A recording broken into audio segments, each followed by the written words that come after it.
Hey everybody, what's up and welcome back to today's video guys. And today guys, I'm going to go ahead and be showing you how to go ahead and set up a B2B store in Odoo.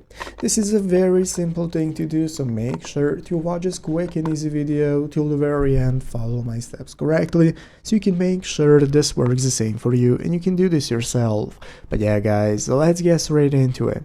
So the first thing we want to do is to go ahead and open up the official Odoo website right here at odoo.com if you have not already. So if you do not already have it open up, go there and get started with logging into your account. In the upper right corner you have the sign up option that's going to enable you to go ahead and sign up for an account if you do not already have one, or log in for one if you already have an account. So you're going to need to log in. After doing so, this is going to be the home page you're greeted by, from where we can get started setting up B2B. So here, as you can see at the top of the screen, we have the configuration type, the tab, site settings, and so on. And here we have an article in the official Odoo forum on somebody asking how to get started setting up B2B. So basically guys, we have multiple answers right here, but what you want to do is go ahead and find multiple articles or tutorials such as this one on YouTube, which is on how to embark to B2B website management. You can go ahead and take a look at all the articles right here, how to get started on official odoo.com documentation page on how to get started setting up B2B. It's going to show you everything that is introduced with B2B, how to set it up. You're going to have your apps right here from the site settings